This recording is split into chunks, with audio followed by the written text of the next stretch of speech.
بسم اللہ الرحمن الرحیم۔ 5 جولائی 1977 یوم سیاہ کی مناسبت سے روزنامہ جنگ میں شائع ہونے والا میرا کالم ظلمت کدے میں میرے شب غم کا جوش ہے۔ 5 جولائی 1977 پاکستان کا سیاہ ترین دن ہے، جب پاکستان کے پہلے منتخب وزیر اعظم ذوالفقار علی بھٹو کی حکومت کو غیر آئینی طور پہ ختم کر کے جنرل ضیاء نے ملک پر مارشل لا نافذ کر دیا۔ 11 سالوں پر محیط اس سیاہ ترین اور بدترین دور نے پاکستان کی ریاست کو وہ ناقابل تلافی نقصان پہنچایا کہ 44 سال گزرنے کے باوجود ملک کے سماجی، سیاسی اور معاشی معاملات آج اس تاریک دور کے اثرات کے زیر اثر ہیں۔ جنرل ضیاء کی وراثت کے منحوس سائے آج بھی میرے وطن کے اجالوں کو داغ داغ کیے ہوئے ہیں۔ پرتشدد اور منتشر معاشرہ، عوام کی خدمت سے غافل ریاستی ادارے، انتہائی کمزور معیشت، تباہ حال معاشی حالات اس پر آشوب دور کا حاصل ہے۔ ذوالفقار علی بھٹو نے عدالت کے روبرو جنرل ضیاء کو مخاطب کرتے ہوئے کچھ یوں کہا تھا جو ان کے تدبر، دور اندیشی اور حقانیت کو ثابت کرتی ہے۔ میرا مقام ستاروں پر رقم ہے اور میرا مقام بندگان خدا کے دلوں میں ہے۔ میں محکوموں اور بے وسیلاؤں کا نمائندہ ہوں۔ میرے مطابق عوام مملکت کو صحیح تحفظ و سلامتی فراہم کر سکتے ہیں۔ میں مفلوق الحال اور بے گھر لوگوں کی نمائندگی کرتا ہوں، جبکہ تم اشرافیہ کے نمائندہ ہو۔ میں معاشی مساوات پر یقین رکھتا ہوں اور تم سرمایہ دارانہ نظام پر۔ میرا یقین ٹیکنالوجی پر ہے اور تمہارا ریاکاری پر۔ میرا ایمان دستور پر ہے اور تم اسے کاغذ کا ایک ٹکڑا گردانتے ہو۔ میں سمجھتا ہوں کہ ملا کا مقام مسجد میں ہے، جبکہ تم اسے ملک کی تقدیر کا مالک بنانا چاہتے ہو۔ میں خواتین کی آزادی چاہتا ہوں اور تم انہیں اندھیرے میں چھپائے رکھنا چاہتے ہو۔ ہم ایک دوسرے سے قطبین کے فاصلے پہ کھڑے ہیں اور میں اس دوری پر خدا کا شکر ادا کرتا ہوں کہ تم ایک تعفن زدہ ماضی کے نمائندہ ہو اور میں مستقبل کی درخشانیوں کا نقیب ہوں۔ تم نے مذہب کی تبلیغ کو تقسیم کا ذریعہ بنایا ہے، یہاں تک کہ فرقہ وارانہ قتل و غارت ہمارا مقدر ٹھہرا۔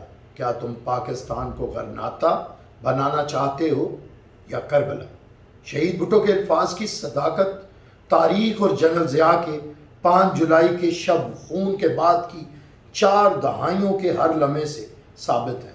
جنرل ضیاء کے بہیمانہ اور ظالمانہ دور کے خلاف کی جانے والی بے نظیر جدوجہد، جو کہ نہایت شاندار اور عظیم تھی، اس کے نتیجے میں ملک میں کسی حد تک جمہوری نظام اور عوامی حقوق بحال ہوئے اور جسم قید سے آزاد اور گفتار پر تعزیریں ختم ہوئیں۔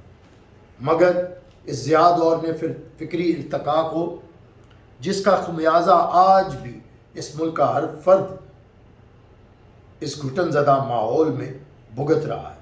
جنرل ضیاء نے اپنے اقتدار کو طول دینے کے لیے مذہب کو بطور ڈھال استعمال کیا، جس کے اثرات ہم آج بھی مذہبی انتہا پسندی اور دہشت گردی کی صورت میں بھگت رہے ہیں۔ 5 جولائی سے شروع ہونے والی نحوست اور وحشت آج بھی دہشت گردی اور اس کے فرقہ وارانہ قتل و غارت گری کی انتہائی بھیانک صورت میں اپنے پنجے گاڑے ہوئے کھڑی ہے۔ جنرل ضیاء نے ملک اور اس کے قانونی، تعلیمی، سیاسی، معاشی اور سماجی نظام کو اسلامی بنانے کے خود ساختہ مشن کا جو آغاز کیا، اس نے ریاست، سیاست اور مذہب کو کچھ یوں مدغم کرنے کی کوشش کی جس سے معاشرہ فرقہ وارانہ بنیادوں پر تقسیم ہو کر رہ گیا۔ افغان جنگ کو جہاد ثابت کرنے کے لیے پاکستان کے مستقبل کو داؤ پر لگا دیا گیا اور کسی دوسرے ملک کی جنگ کو اپنے ملک میں لڑ کے پاکستان کے استحکام کا بیڑا غرق کر دیا گیا۔ ہیروئن، کلشنکوف کلچر، مدارس کی تعداد میں بیش بہا اضافہ اور لاکھوں کی تعداد میں مہاجرین کو جس طرح بسایا گیا، اور اس نے ایک ایسا معاشرہ تشکیل دیا کہ آج وہ ملک جو مذہبی آزادیوں کے نام پہ حاصل کیا گیا تھا، وہاں پہ مذہبی آزادیاں ہی ناپید ہیں۔ جنرل ضیاء نے اقتدار پر قابض ہوتے ہی ملک کے پہلے متفقہ آئین کو کاغذ کا پرزہ قرار دے کر کالعدم قرار دے دیا اور عوامی حقوق کو معطل کر کے تمام ریاستی اداروں کو غیر اہم اور بے وقار کر دیا۔ پارلیمان کا خاتمہ اور عوام کا حق حاکمیت چھین لیا گیا۔ عوام کو اپنے اشارہ ابرو سے کنٹرول کیا جانے لگا جس سے عدلیہ کی آزادی ختم ہو کے رہ گئی۔ انتظامیہ کو فوجی جنتا کے حکم کے تحت چلایا جانے لگا۔ آزادی صحافت پر قدغن اور آزادی اظہار رائے کو سلب کر کے رکھ دیا گیا۔ ریاست کے اداروں کو جتنا شدید نقصان زیادہ دور میں پہنچا ہے، اس کے اثرات آج تک ان اداروں کی کمزوری سے آیا ہیں۔ لہٰذا ملک میں سول حکمرانی ایک خوفناک چیلنج بن چکی ہے۔ آج بھی عوامی فیصلے کے ذریعے وجود میں آنے والے آئینی ادارے اپنی بالادستی ثابت کرنے کی تگ و دو میں ہیں۔ جنرل ضیاء سے قبل آمرانہ حکومتوں نے بھی ہمیشہ سیاست کو زہر قاتل ہی قرار دیا، لیکن جس قدر سیاست کی تذلیل ضیاء دور میں ہوئی وہ ناقابل بیان ہے۔ جنرل ضیاء نے سماج کو غیر سیاسی کرنے کے لیے اسے تقسیم در تقسیم کے عمل سے یوں گزارا کہ آج ہمارا معاشرہ ریزہ ریزہ ہو چکا ہے۔ پاکستان کی تاریخ کے سب سے مقبول عوامی رہنما کو عدالتی قتل کے ذریعے ختم کر کے سمجھا گیا کہ بھٹو کا صحت ختم ہو گیا، مگر ثابت ہوا کہ فرد کو ختم کیا جا سکتا ہے مگر نظریہ ختم نہیں کیا جا سکتا۔ مگر اس خون ناحق نے پاکستان کی سیاست کو خونی لکیر کے ذریعے تقسیم کر دیا۔ پاکستان پیپلز پارٹی کی قومی حیثیت کو ختم کرنے کے لیے علاقائی، لسانی، مذہبی، فرقہ وارانہ جماعتوں کو مضبوط کیا گیا، لہٰذا قومی سیاست کمزور ہوئی اور عصبیت کی سیاست کو فروغ حاصل ہوا۔ اور مقامی سیاست کو فروغ دے کر قومی امور کو جان بوجھ کر بالائے طاق رکھ دیا گیا۔ 1985 کے غیر جماعتی انتخابات کے ذریعے ایسا کٹ پتلی سیاست دانوں کا ایک نظام بنایا گیا جو محدود ویژن کے تحت قومی رجحانات سے بالکل محروم تھے، اور یہ پتلی تماشا آج بھی بدترین اور بھیانک صورت میں جاری ہے۔ نتیجتاً ملک کا سیاسی کلچر بدل کے رکھ دیا گیا ہے۔